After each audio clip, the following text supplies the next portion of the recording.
Había llegado el momento. El día que tanto había esperado, y también el día que más había temido.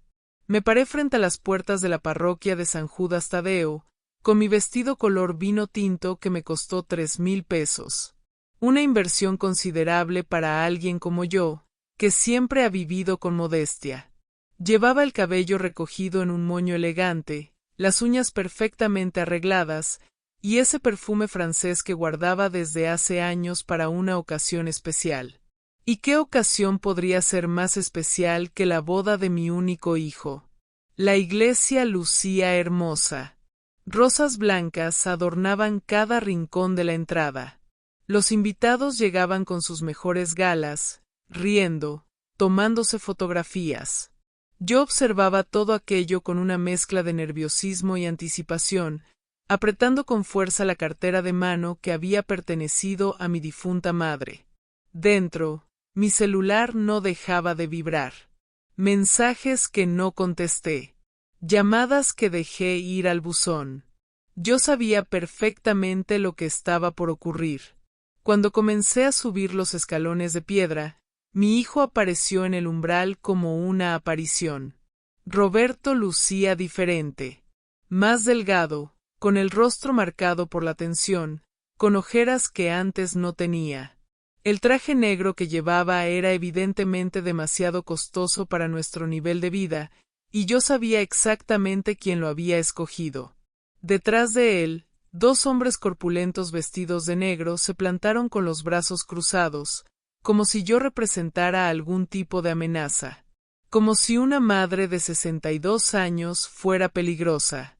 Mamá, comenzó Roberto, pero su voz se quebró de inmediato. Tragó saliva con dificultad y desvió la mirada hacia el suelo. Yo no dije nada. Simplemente esperé, aunque mi corazón latía tan fuerte que sentía sus pulsaciones en las sienes. Mantuve el rostro sereno, la postura digna. Yo no te invité a venir. Las palabras salieron cortantes, frías. El silencio que siguió fue ensordecedor. La gente alrededor comenzó a darse cuenta de la escena. Miradas curiosas se posaron sobre nosotros. Murmullos empezaron a circular entre los invitados. Roberto hizo una pausa larga, dolorosa, antes de continuar. Toda la familia estuvo de acuerdo. Mamá, acordamos que tú ya no formas parte de nuestras vidas. Su voz temblaba ligeramente. Por favor, te pido que te vayas de este lugar. Cada palabra fue como un puñal clavándose en mi pecho. Pero me negué a derramar una sola lágrima. No ahí. No frente a ellos. No le daría ese gusto. Miré hacia el interior de la iglesia, y ahí la vi. Mónica. La novia, parada entre las bancas con su vestido blanco entallado, ese vestido que marcaba cada curva de un cuerpo que ella siempre se había empeñado en exhibir. Nuestras miradas se encontraron por un instante, y ella me regaló esa sonrisa torcida, esa sonrisa de superioridad, la sonrisa de quien cree que ya ha ganado la batalla. Respiré profundo, llenando mis pulmones de aire, preparándome para lo que venía. Está bien, Roberto. Mi voz salió tranquila, controlada, firme. Pero hay algo que necesitas hacer antes de que me vaya. No olvides revisar tu teléfono. Revísalo con atención. Roberto frunció el ceño, confundido por mis palabras. Abrió la boca como si fuera a preguntar algo, pero yo ya me estaba dando la vuelta. Bajé los escalones con toda la calma del mundo, uno por uno, con la cabeza bien en alto y la espalda recta. Tal como me enseñó mi madre, que en paz descanse.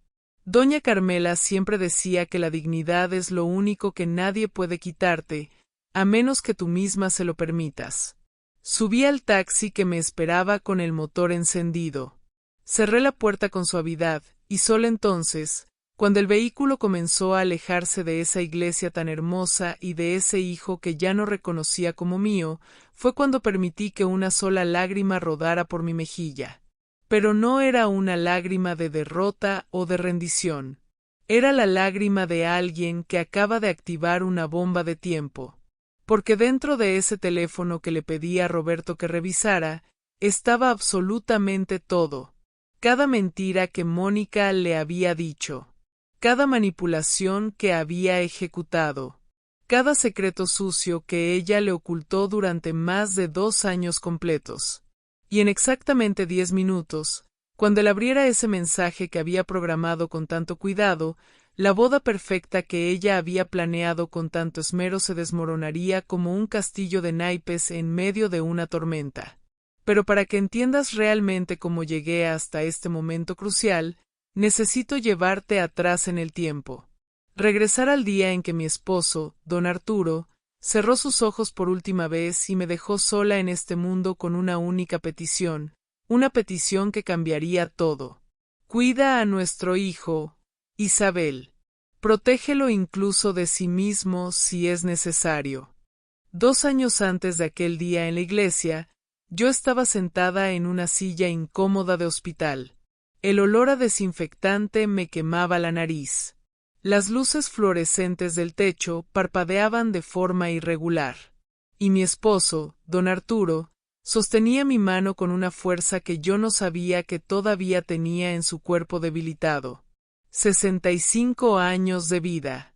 43 años de matrimonio. Toda una vida juntos resumida en ese cuarto blanco y frío del hospital. El cáncer fue despiadado y rápido. Apenas 6 meses desde el diagnóstico hasta el final. Cáncer de páncreas. Ese que los médicos llaman el asesino silencioso, porque cuando te das cuenta de que lo tienes, ya es demasiado tarde para hacer algo significativo. Don Arturo siempre fue un hombre trabajador y discreto. Se levantaba cada día a las 5 de la mañana sin falta para abrir el taller mecánico que construimos juntos, pieza por pieza, sacrificio tras sacrificio. Yo me encargaba de la parte administrativa, de las facturas, de los proveedores, de mantener todo en orden. Éramos un equipo perfecto. Él y yo nos complementábamos en todo. Pero nadie lo sabía. Para Roberto, para los vecinos, para todo el mundo, Arturo era simplemente un mecánico más del barrio. Vivíamos en una casa modesta de 130 metros cuadrados en la colonia del Valle. Un auto sencillo sin lujos. Ropa sin marcas ostentosas. Cenas siempre en casa, nunca en restaurantes caros. Don Arturo me enseñó eso desde joven. Isabel, el dinero hace ruido cuando quieres presumirlo, pero susurra cuando sabes guardarlo. Y nosotros lo guardamos muy bien. Lo invertimos con inteligencia. Prométeme algo, Isabel. Susurró don Arturo aquella última noche. Su voz sonaba rasposa por la morfina. No le digas nada a Roberto sobre el dinero todavía.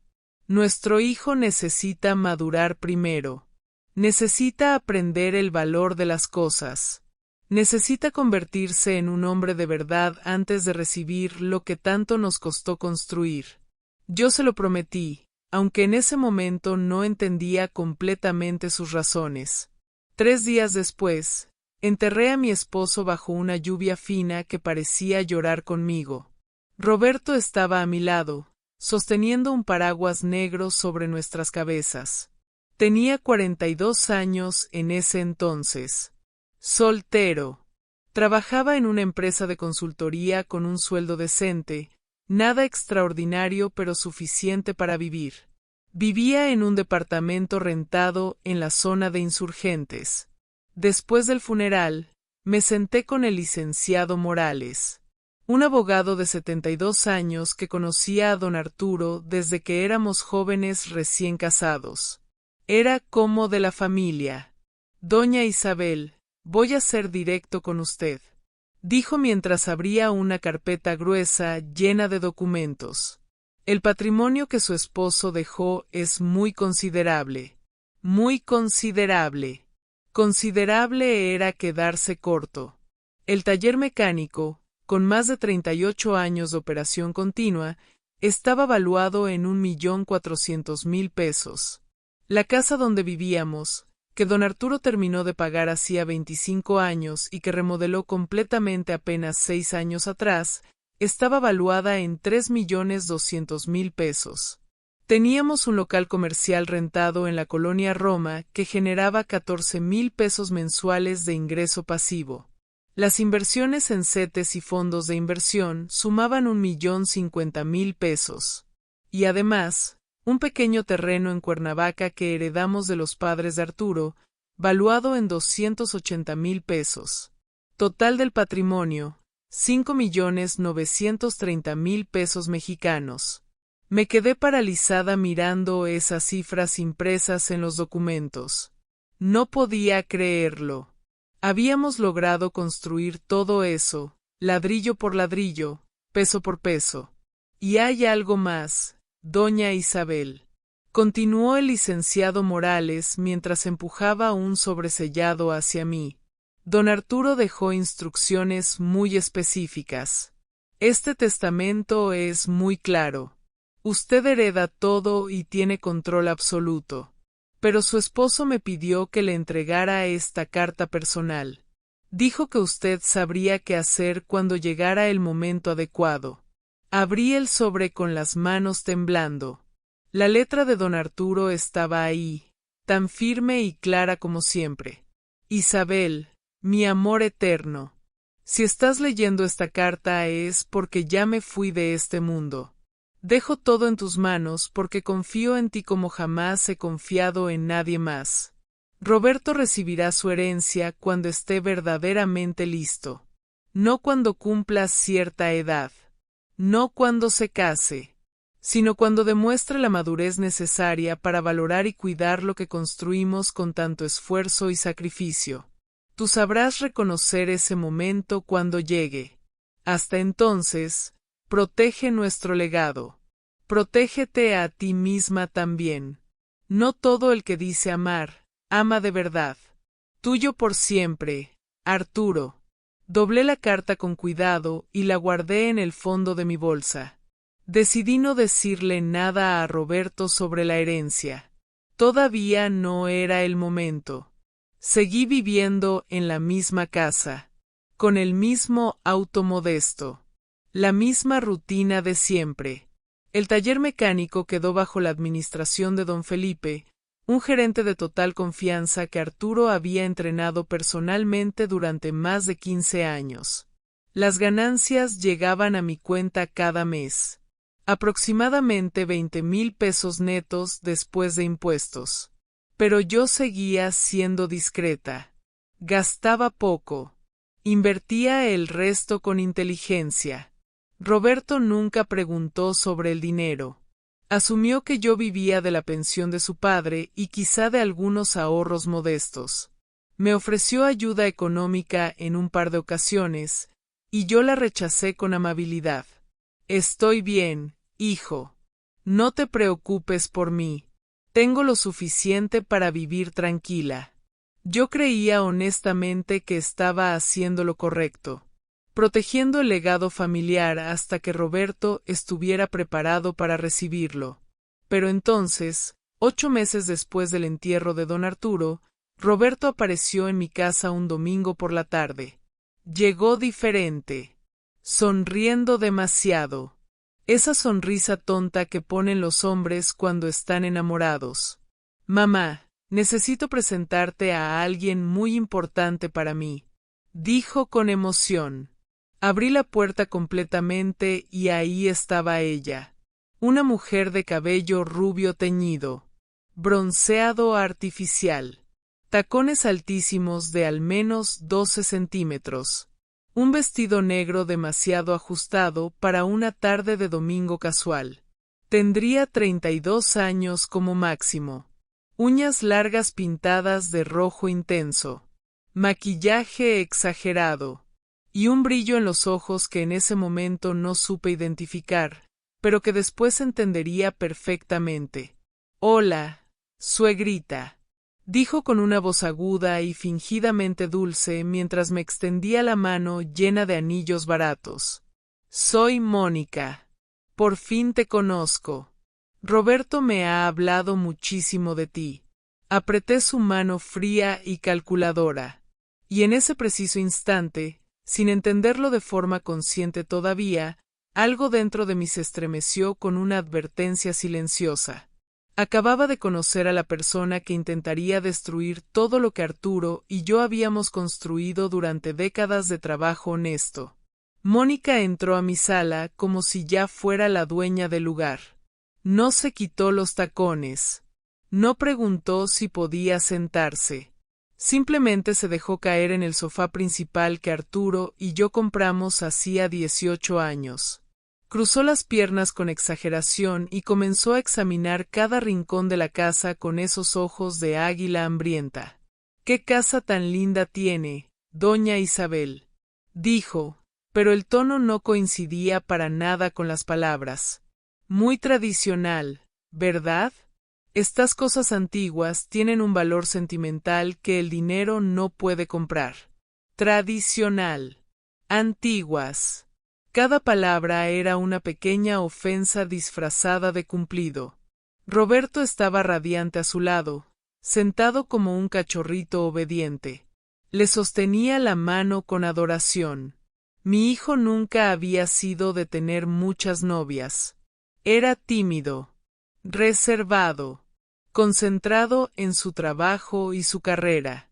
Y de pronto aparecía con esta mujer que parecía salida de un programa de espectáculos de televisión. «Mamá, Mónica trabaja en redes sociales», anunció Roberto con un orgullo que me dolió en el pecho. «Tiene más de 32,000 seguidores en Instagram. Es influencer digital». Mónica soltó una risita falsa y movió la mano como fingiendo modestia. «Ay, mi amor, no es para tanto. Solo comparto un poquito de mi estilo de vida. Moda, viajes, esas cositas». Me lanzó una mirada evaluadora. «¿Usted tiene Instagram, doña Isabel?» «No, hija. No le entiendo mucho a esas tecnologías modernas», respondí con sinceridad. «Me imagino». Sonrió con suficiencia. «La generación de usted no creció con estas cosas, ¿verdad? Debe ser complicado seguirle el ritmo al mundo de ahora». Ahí estaba el primer golpe directo. Sutil pero certero. Serví café recién hecho y pan de nuez que había preparado esa misma mañana. Mónica tomó un pedazo minúsculo, le dio una mordida casi imperceptible y dejó el resto abandonado en el plato. «Ay, qué rico, suegrita. Pero no puedo comer mucho», dijo mientras se daba palmaditas en el vientre plano. «Tengo que cuidar mi figura para el trabajo. Ya sabe, la imagen es todo en mi profesión». Mientras conversábamos, noté algo extraño en su comportamiento. Mónica no podía quedarse quieta ni un segundo. Sus ojos recorrían todo constantemente. Miraba el reloj antiguo de pared, la biblioteca, las fotografías familiares enmarcadas, y sobre todo, miraba insistentemente el escritorio de madera de caoba que estaba en una esquina de la sala. Ese escritorio donde Arturo solía trabajar. Roberto me contó que don Arturo tenía su propio negocio, ¿verdad?, preguntó con aparente desinterés mientras revisaba su celular. ¿Era como un tallercito pequeño? Era un taller mecánico. Corregí con firmeza. Un buen negocio. Muy bien establecido. Ah, qué padre. Qué lindo. Respondió demasiado rápido. Los negocios familiares siempre tienen algo especial, ¿no? Se inclinó hacia adelante con interés repentino. ¿Usted lo sigue manejando o tiene a alguien que la ayude? Vi cómo brillaron sus ojos, como una serpiente que acaba de detectar el calor de su presa. Tengo un gerente de confianza que se encarga de todo. ¡Qué maravilla que pueda delegar esas responsabilidades! Se acercó más. Me imagino que con tantos papeles, impuestos, trámites legales. A su edad debe ser muy cansado llevar todo eso sola, ¿no le parece? A mi edad. Segundo golpe directo. Me las arreglo perfectamente bien. Respondí manteniendo un tono educado pero firme. Mónica se levantó del sofá y comenzó a caminar por la sala como si estuviera inspeccionando una propiedad en venta. Pasaba los dedos por los muebles. Se detenía frente a cada fotografía. Estudiaba cada detalle con esa mirada calculadora que me ponía cada vez más nerviosa. Han vivido aquí muchos años, ¿verdad? Preguntó mientras tocaba el marco de una foto donde Roberto tenía apenas 6 años. 40 años exactamente. Respondí. ¡Guau! Su sonrisa se amplió. Apuesto a que ya ha pensado en mudarse a algo más chiquito, más práctico. Ya sabe, las casas grandes dan mucho trabajo cuando una está mayor. ¿No lo ha considerado? Mayor. Tercer golpe. Esta mujer sabía exactamente cómo clavar sus puñales con palabras. Nunca lo he pensado. Esta es mi casa. Aquí construí mi vida con mi esposo. Mentí a medias porque ya empezaba a comprender el juego que estaba jugando. Mónica siguió caminando y de repente hizo algo que encendió todas mis alarmas. Abrió el cajón del escritorio de Arturo. Solo un segundo. Pero fue suficiente. Ay, perdón, dijo cerrándolo rápidamente con una risa nerviosa. Pensé que era un portarretratos. ¿Qué manía tengo de tocar todo? Soy muy curiosa. Pero yo la vi. Vi perfectamente cómo echó una mirada rápida y calculada a lo que había dentro. Documentos del taller. Recibos bancarios. Papeles importantes que yo había dejado sobre el escritorio apenas esa mañana. Roberto finalmente levantó la vista de su celular. Moni, amor, deja de andar revisando las cosas de mi mamá, dijo riendo, pero sin ninguna autoridad real en su voz. Perdón, suegrita, respondió ella regresando junto a Roberto y colgándose de su brazo como una enredadera. Es que me encantan las casas con historia. Y esta tiene muchísima. El resto de la tarde continuó igual. Preguntas aparentemente casuales sobre la jubilación de Arturo. Sobre mis planes futuros. Sobre la casa. Mónica pescaba información como quien lanza una red al mar. Soltaba halagos envenenados entre frase y frase. Sonreía con esa sonrisa que no le llegaba a los ojos. Cuando finalmente se fueron, ya había oscurecido. Roberto me abrazó en la puerta con genuino cariño. ¿Te cayó bien, mamá? ¿Qué te pareció Mónica? Miré hacia el auto donde Mónica ya estaba sentada, absorta en su celular con la luz de la pantalla iluminando su rostro. Parece interesante. Fue todo lo que pude decir sin mentir completamente. Roberto sonrió con esa expresión que me partió el corazón en pedazos. Creo que ella es la indicada, mamá. De verdad lo creo. Nunca había sentido algo así por nadie. Apreté la mano de mi hijo entre las mías. Si tú eres feliz, hijo mío, entonces yo también soy feliz. Mentí de nuevo. Porque esa noche, acostada en mi cama mirando el techo en la oscuridad, yo sabía perfectamente que era lo que acababa de entrar en nuestras vidas. Una mujer que no amaba a mi hijo. Una mujer que había visto algo en ese cajón del escritorio. Algún número. Algún documento. Alguna pista sobre nuestro patrimonio. Y ahora estaba calculando. Planeando. Midiendo cuánto valía la vida que Arturo y yo habíamos construido ladrillo por ladrillo. Lo que yo no sabía en ese momento era que Mónica ya iba varios pasos adelante de mí, y que en menos de 2 meses haría una petición que cambiaría absolutamente todo entre Roberto y yo. Una petición que me obligaría a tomar decisiones muy difíciles. 2 meses después de aquella tarde del domingo, mi teléfono sonó a las 7 de la mañana de un sábado. Era Roberto con la voz temblorosa de pura emoción. Mamá, le pedí matrimonio a Mónica. Y ella aceptó. Dijo que sí. Me senté en la cama, todavía aturdida por el sueño.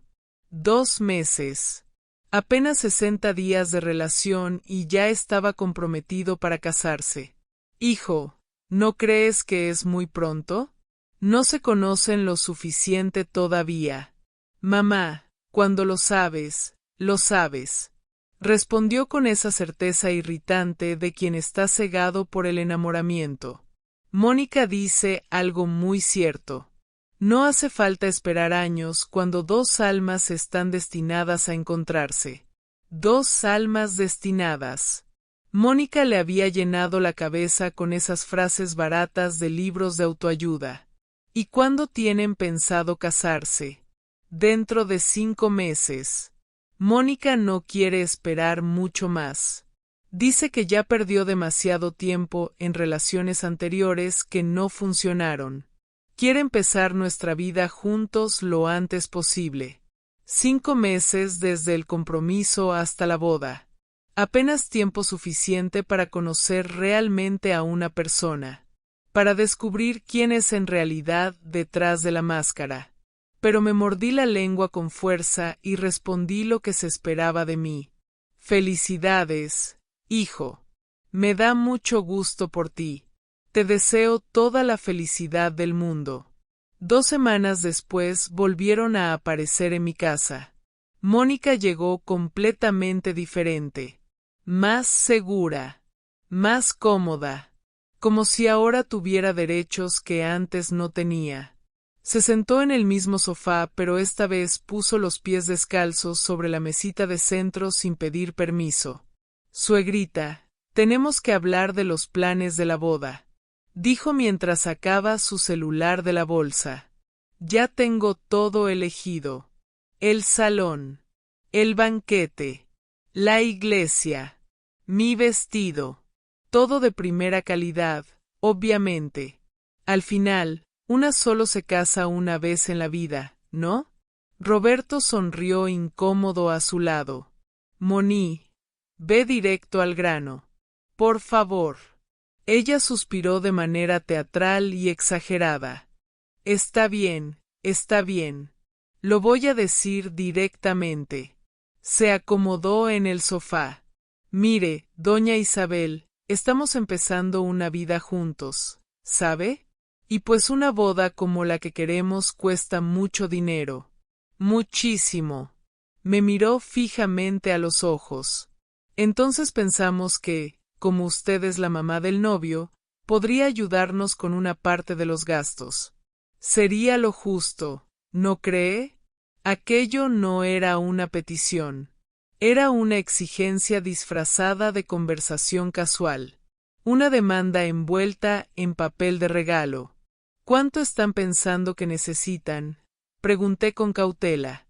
Mónica tecleó algo en su celular con esas uñas largas y giró la pantalla hacia mí. 50,000 pesos mexicanos. Sentí que el aire abandonaba mis pulmones por un momento largo. 50,000 pesos. Era una cantidad considerable de dinero. Es una fiesta para 200 personas. Explicó como si estuviera justificando una inversión de negocios. Banquete completo con entrada, plato fuerte y postre. Barra libre premium con licores de marca. Decoración que saldrá en revistas. No podemos hacer algo corriente, suegrita. La gente espera calidad cuando va a una boda. Miré a Roberto buscando apoyo o al menos una señal de incomodidad. Él desvió la mirada hacia el suelo. Hijo, ¿tú estás de acuerdo con esa cantidad tan elevada? Mamá, sé que es bastante dinero. Se rascó la nuca nervioso. Pero la mamá de Mónica ya ofreció poner 90,000 pesos de su parte. Sería justo que tú también cooperaras con algo, ¿no te parece? 90,000 pesos.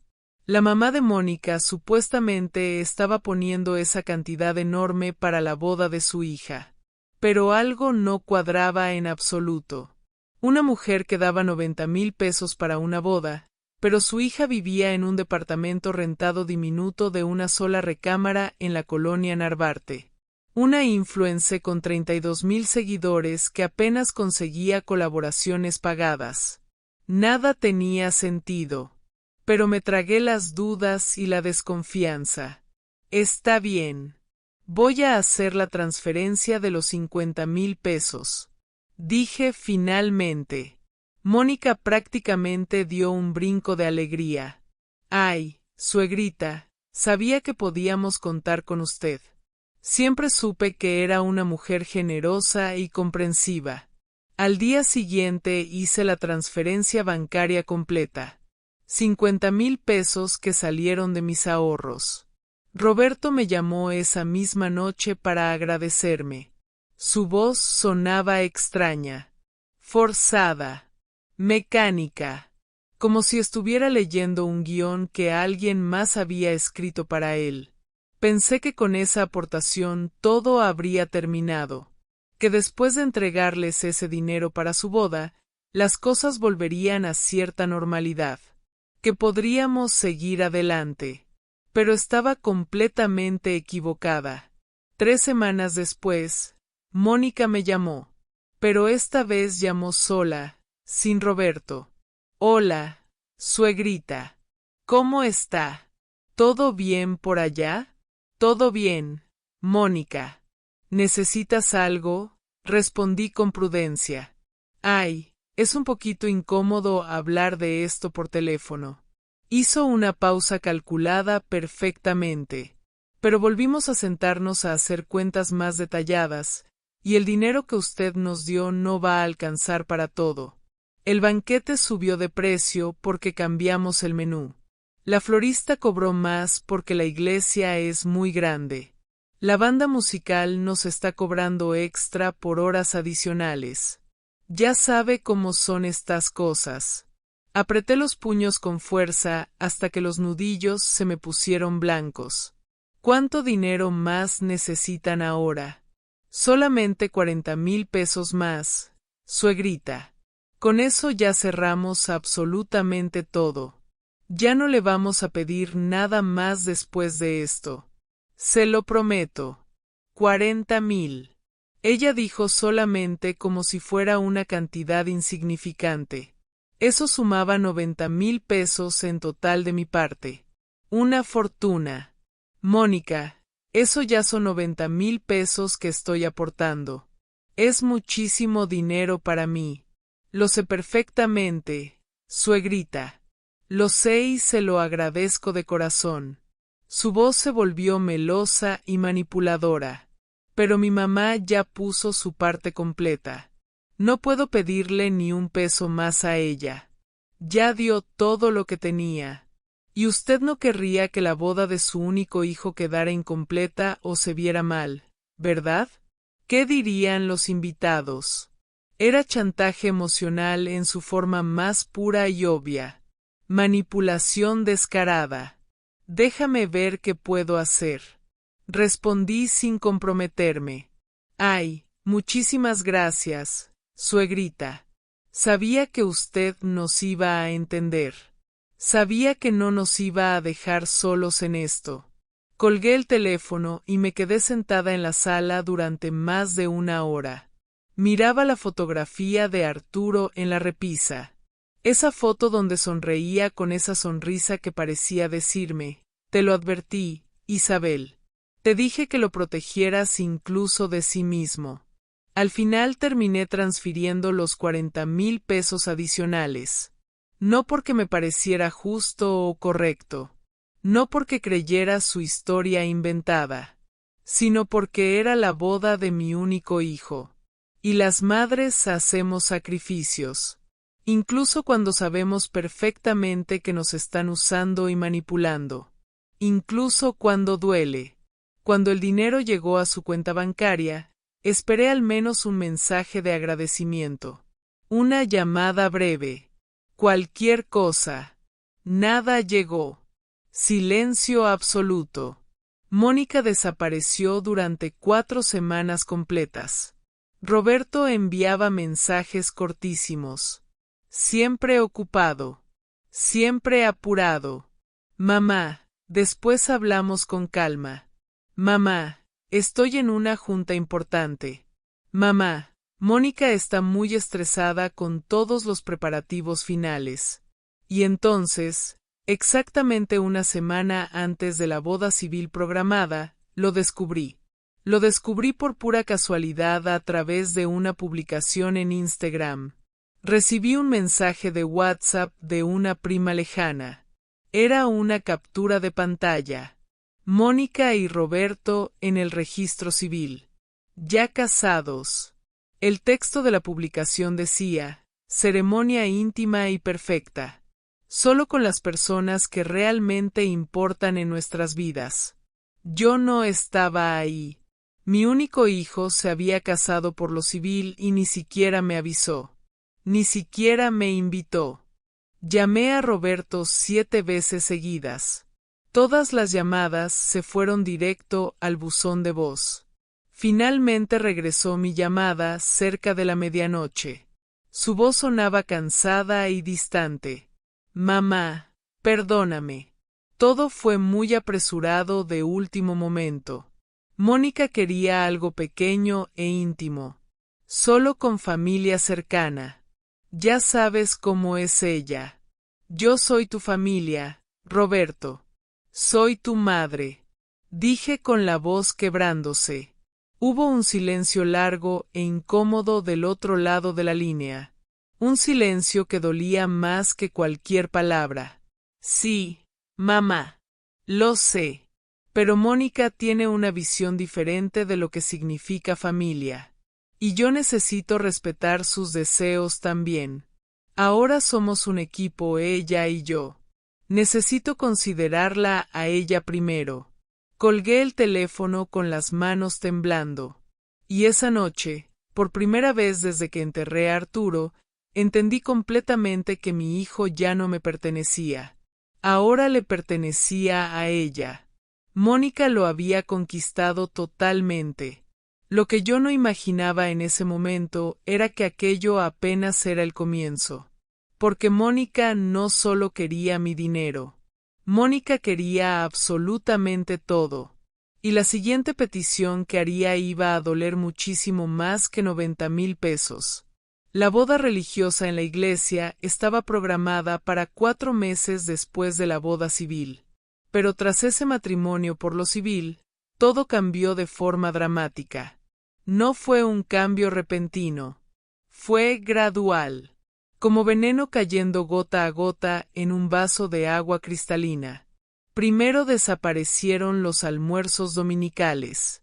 Durante 42 años completos, cada domingo fue sagrado en nuestra familia. Arturo preparaba carne asada en el patio trasero. Yo cocinaba arroz rojo, frijoles charros, ensalada fresca. Roberto llegaba puntual al mediodía y se quedaba hasta las 6 de la tarde. Platicábamos de todo.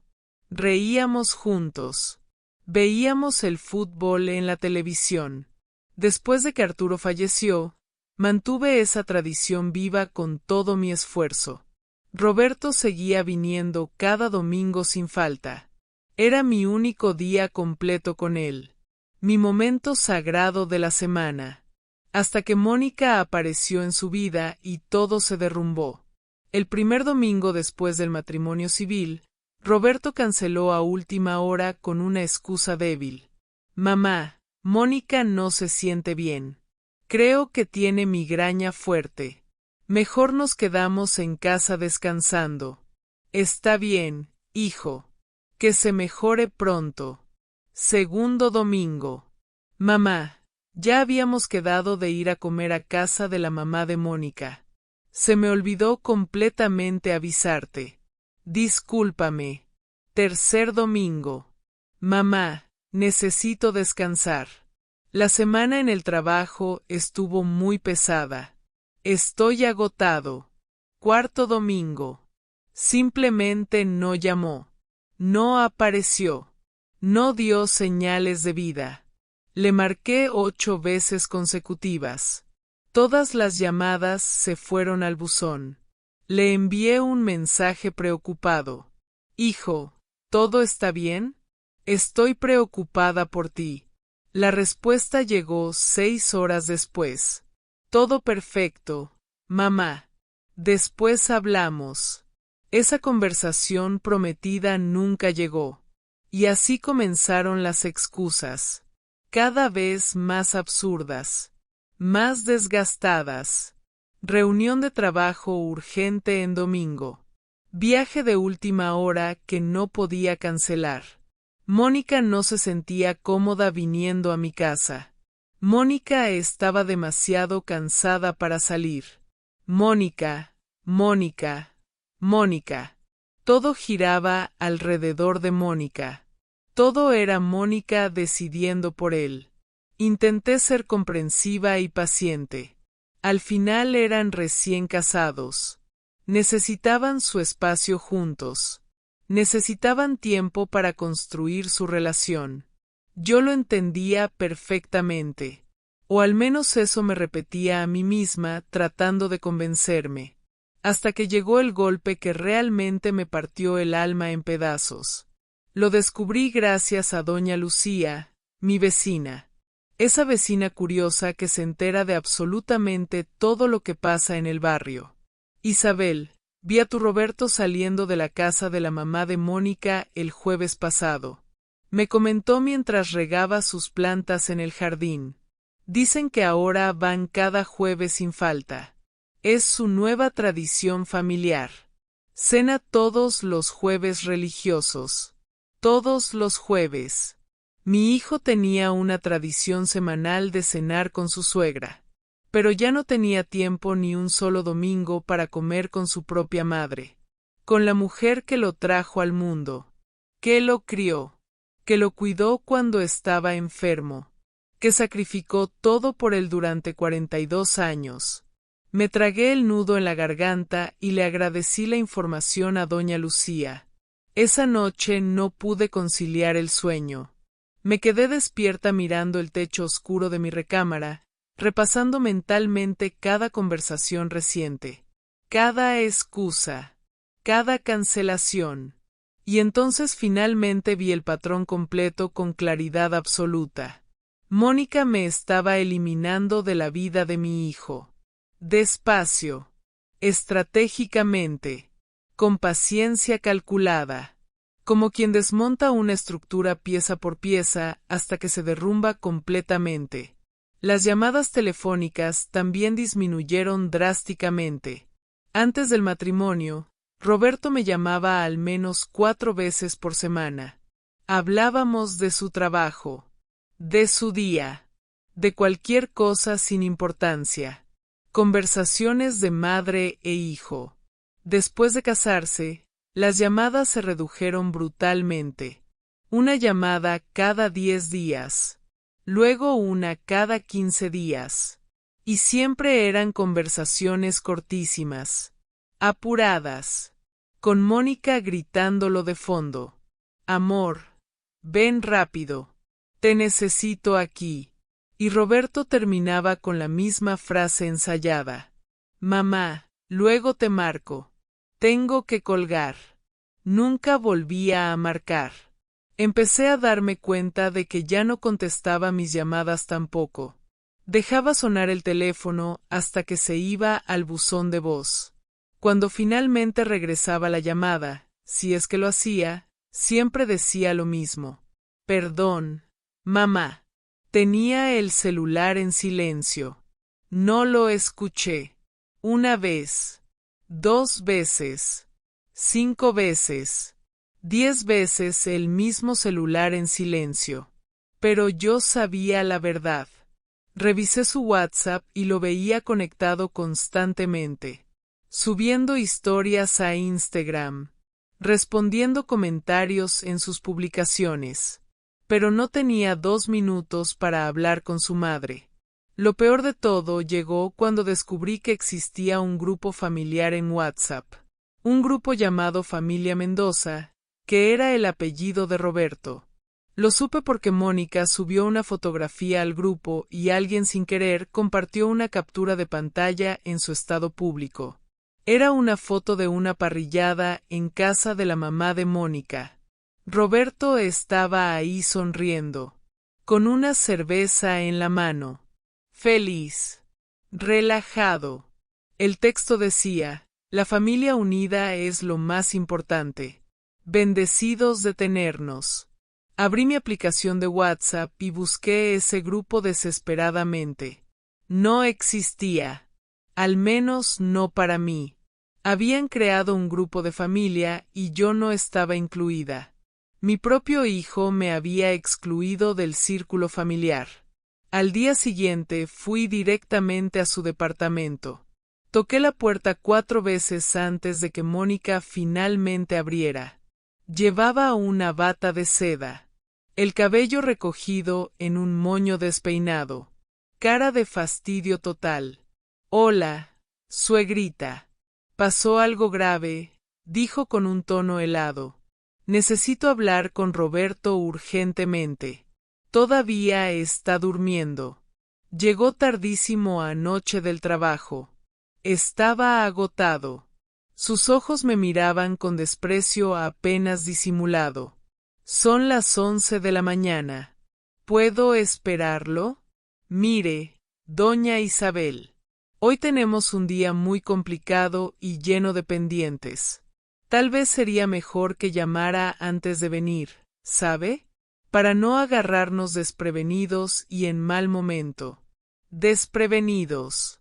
Yo tenía que avisar con anticipación para visitar a mi propio hijo, para entrar a su casa, como si fuera una extraña cualquiera. Mónica, solo quiero hablar 5 minutos con él. Nada más. Ella suspiró con exageración molesta. Roberto, gritó hacia el interior del departamento. Tu mamá está aquí en la puerta. Roberto apareció en pantalones de pijama y camiseta arrugada. Ojeras profundas marcaban su rostro. Se veía más delgado, más pequeño, como si se hubiera encogido físicamente. Hola, mamá. ¿Pasó algo malo? Preguntó con preocupación fingida. Pasó que llevas más de un mes sin verme, hijo. Más de un mes desaparecido completamente. Dije con la voz quebrada. Mónica se cruzó de brazos, recargándose en el marco de la puerta. Roberto, dile a tu mamá que trabajas muchísimo, que tienes una vida propia ahora, responsabilidades de adulto. Él la miró a ella primero. Luego me miró a mí. Mamá, tienes que entender que ahora tengo mi propia familia. Las palabras salieron mecánicas, como un discurso memorizado y repetido 1000 veces. Ya no puedo vivir solo para ti. Necesito cuidar también de mi esposa, de mi matrimonio, de mi propia vida. Como si yo ya no fuera familia, como si 42 años no significaran absolutamente nada. Entiendo perfectamente, hijo. Mi voz tembló peligrosamente. Solo no quería que me olvidaras por completo. Nadie te está olvidando, mamá.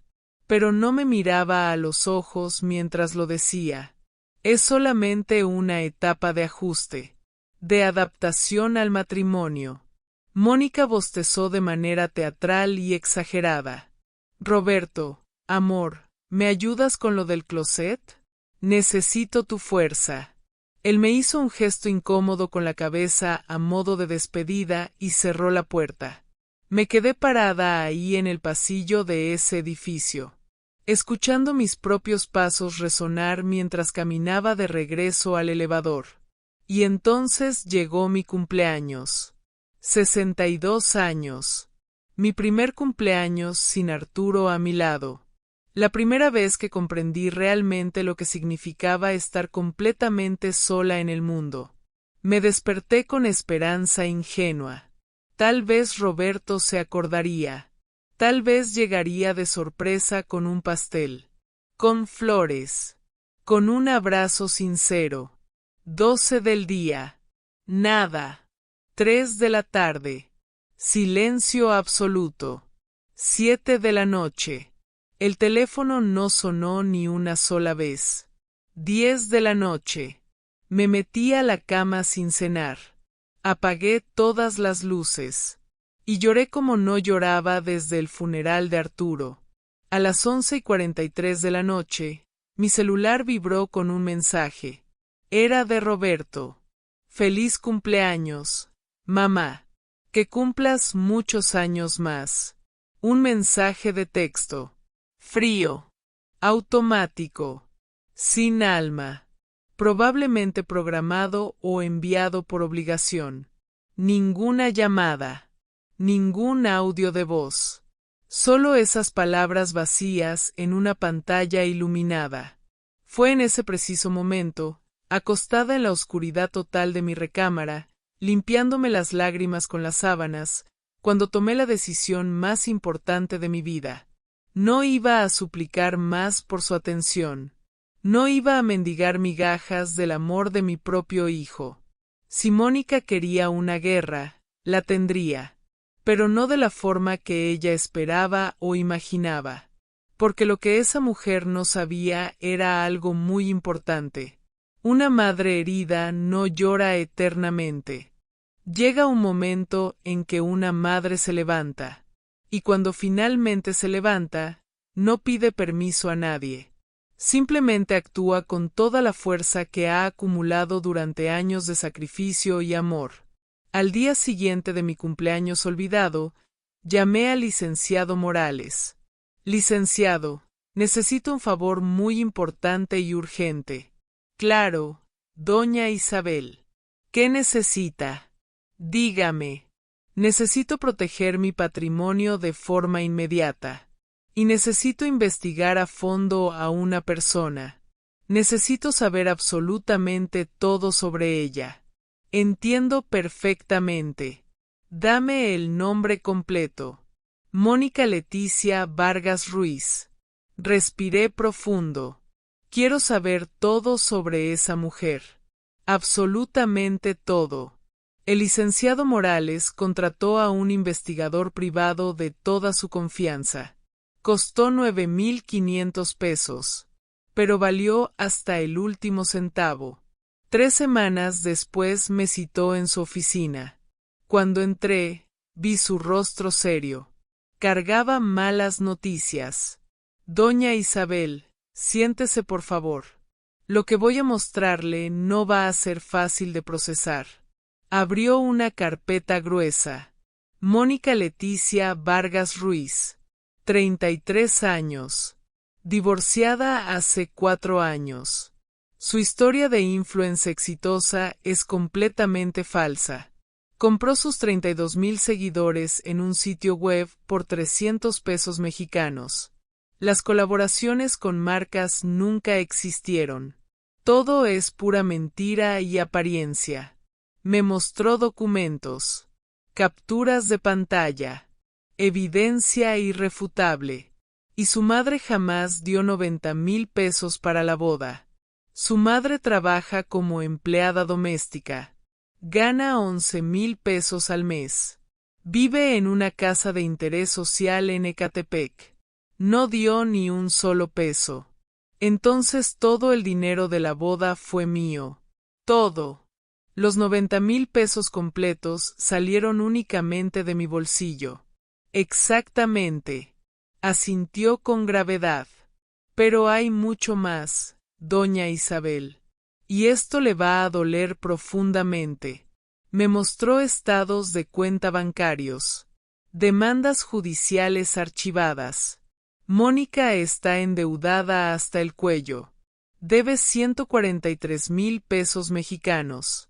Repartidos en 9 tarjetas de crédito al límite máximo. 4 préstamos personales. Y proveedores de eventos que nunca les pagó sus servicios. Pero eso no era lo peor de todo. El licenciado abrió un expediente antiguo. Mónica tiene un historial criminal. Hace 3 años tuvo una relación con un empresario viudo. Ella fingió un embarazo completo. Le sacó 75,000 pesos para gastos del supuesto bebé. Cuando él descubrió la verdad, la demandó por fraude. Ella devolvió la mitad del dinero en un acuerdo extrajudicial para evitar ir a prisión. Sentí que el mundo se derrumbaba a mi alrededor. ¿Roberto sabe algo de esto? Nada. Ella cambió de círculo social completamente. Borró todo rastro de su pasado. Se reinventó por completo. Su hijo no tiene idea de quién es realmente. Entonces me mostró un video que me heló la sangre completamente. Mónica quitándose una panza postiza de embarazada. Riéndose. Diciendo a la cámara, en 3 meses más cerramos el trato y nos quedamos con todo. No está embarazada. Confirmó el licenciado. Nunca lo estuvo. Es todo mentira. Me mostró fotografías. Mónica besándose apasionadamente con otro hombre. Joven. Musculoso. Tatuado. Se llama Damián. Es instructor de gimnasio. Se ven cada martes y jueves mientras Roberto trabaja. Y había más. Audios de conversaciones entre Mónica y una amiga. Hablando de internarme a la fuerza. De declararme incapaz mentalmente. De quedarse con mi patrimonio completo mediante tutela legal forzada. ¿Qué hago ahora, licenciado? Pregunté con lágrimas corriendo por mis mejillas. Espere el momento exacto. Cuando Roberto esté vulnerable. Cuando la máscara de ella se caiga naturalmente. Entonces usted actúa con toda esta evidencia. Y lo destruye todo. Guardé todas las pruebas. Videos. Audios. Documentos. Fotografías. Testimonios. Todo en una memoria USB que protegí como si fuera oro puro. Y entonces llegó el día de la boda religiosa. El momento perfecto que había estado esperando durante meses. Un técnico en computación me ayudó a programar un mensaje en el celular de Roberto. Un mensaje que se abriría automáticamente a las 3:10 de la tarde del día de su boda. 10 minutos después de que comenzara la ceremonia religiosa. El mensaje contenía absolutamente todo. Cada mentira. Cada traición. Cada prueba de quién era realmente Mónica. Y así fue como llegué a ese momento frente a la iglesia. Cuando Roberto me detuvo en los escalones. Cuando me dijo que ya no formaba parte de la familia. Cuando le pedí que revisara su teléfono. Exactamente a las 3:10 de la tarde, mientras yo regresaba a mi casa en taxi, Roberto abrió su celular en pleno altar. Frente a 200 invitados. Frente a Mónica vestida de novia. Y vio todo. Absolutamente todo. La boda se canceló. Roberto salió corriendo de la iglesia. Manejó directo a mi casa. Llegó llorando. Cayó de rodillas frente a mí suplicando perdón. Mamá, perdóname. Fui un tonto. Un idiota completo. Te hice tanto daño. Lo abracé. Lo perdoné. Porque eso es lo que hacen las madres. Perdonamos incluso cuando duele. 3 semanas después, la policía arrestó a Mónica. Fue condenada a 4 años de prisión por fraude, extorsión e intento de despojo patrimonial. Hoy, 1 año después, estoy sentada en mi jardín. Roberto está aquí conmigo preparando carne asada. Como en los viejos tiempos con su padre. Conoció a una mujer maravillosa. Sandra. Una mujer real. Honesta. Trabajadora. Con 2 hijos que ahora son mis nietos del corazón. Aprendí algo fundamental en todo este proceso doloroso. El amor de madre no es ser tapete para que todos te pisoteen. El amor de madre es ser fortaleza inquebrantable. Es saber cuándo abrir las puertas y cuándo cerrarlas con firmeza para proteger lo que amas. Aprendí que perdonar no significa aceptar lo inaceptable, que familia no es quien comparte tu sangre, sino quien comparte respeto y amor verdadero contigo. Y aprendí sobre todo que nunca es demasiado tarde para volver a empezar. Incluso a los 62 años. Incluso después de perderlo todo. Mientras exista amor verdadero en tu corazón, siempre habrá un camino de regreso a casa. Si esta historia tocó tu corazón profundamente, si has vivido algo parecido o conoces a alguien que esté pasando por una situación similar, déjame en los comentarios desde donde nos estás escuchando. Y dime con total honestidad, ¿habrías tenido la misma valentía y fortaleza que tuvo Isabel? ¿O te habrías rendido a mitad del camino por cansancio? Esta historia es un recordatorio poderoso de que la dignidad jamás se negocia. El respeto nunca se suplica a nadie. Y el amor verdadero resiste cualquier tormenta por fuerte que sea. Dale me gusta a este video. Suscríbete al canal. Y activa la campanita de notificaciones para no perderte ninguna de nuestras próximas historias reales. Porque aquí no solo contamos historias inventadas.